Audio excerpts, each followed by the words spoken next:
Yan, tumapa yung manok ko sa palay mo. Sumama ka sa akin.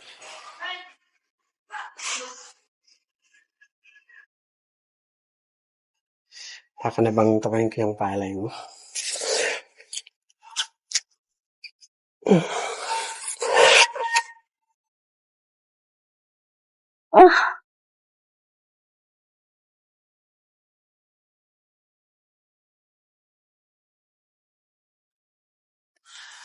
Mahal, matulog ka na. Mahal, gusto ko ngayon eh. Sige na please. Mahal, huwag na makulit. Sige na, matulog ka na. Bakit ba ayaw mo? Alam mo, nakaka-bad trip ka. Simula na nagsama tayo, palagi na lang ganito. Wala tayong bonding. Mahal, may sabong pa ako bukas. Hindi ako pwedeng mapuyat ngayon. Kasi magpapakain pa ako ng mga manok ko bukas. Kaya please, matulog ka na.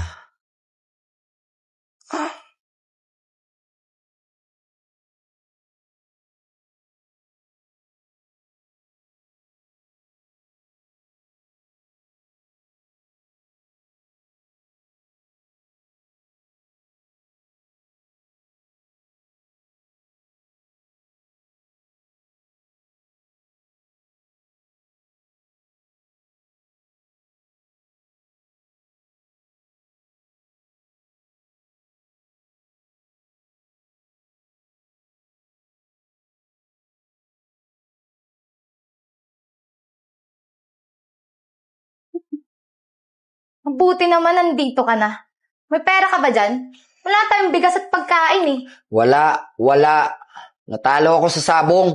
Punyetang sabong yan. Yan ba yung pinagmamalaki mo kahit hindi mo ako napagbigyan kagabi? Talo ka rin naman pala eh.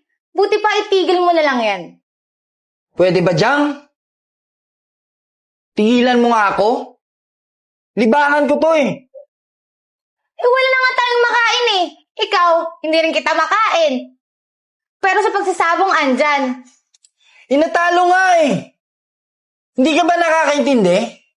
Kung gusto mo, kunin mo doon kay paring Steven. Siya kasi yung nanalo. Talo na nga. Putak ka pa ng putak. Wisit.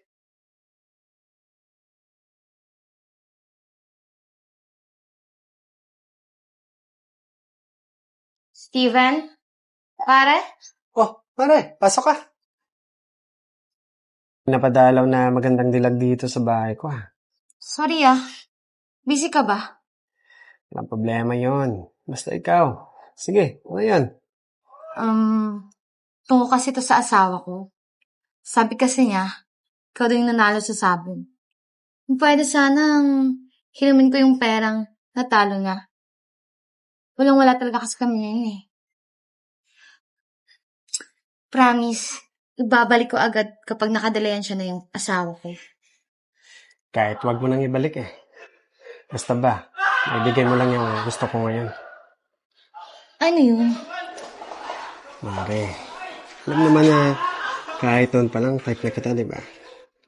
Saka, alam naman natin na hindi na kayo naglalabing-labing ng isawa mo. Busy siya sa pag-alaga ng mga manok niya.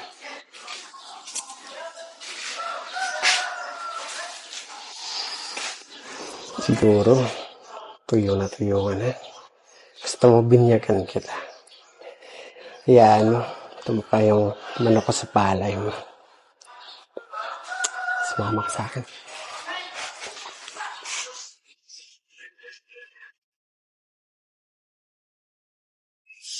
Ka nga dito. Baka na bang tukayin ko yung palay mo?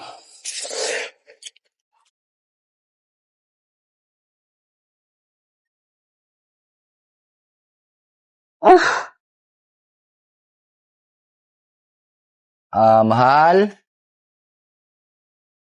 Mahal? May good news ako. Nanalo na ako sa sabong. Mahal? Nasaan na yun?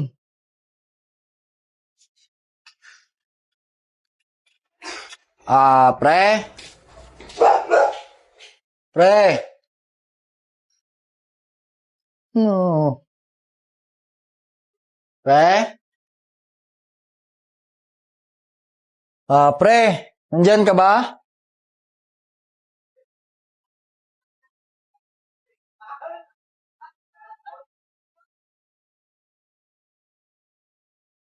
Tangina, tsinelas ni Jang to ah.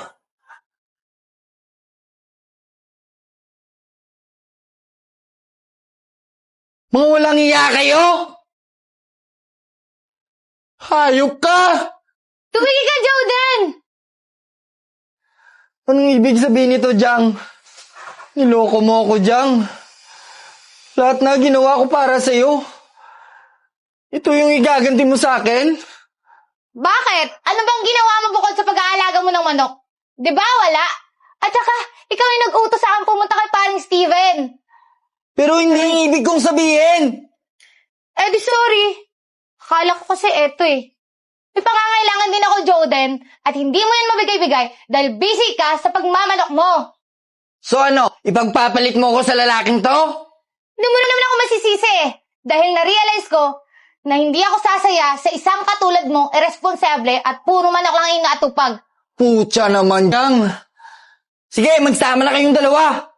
Alam mo, okay lang naman sana maging libangan mo yung manok mo eh. Pero sana, marunong ka magbalanse. Manong asawang naghihintay sa'yo, oh. Gusto ko rin magkaroon ng anak. Yung totoong pamilya, hindi yung puro manok mo. Narinig mo yun, pre.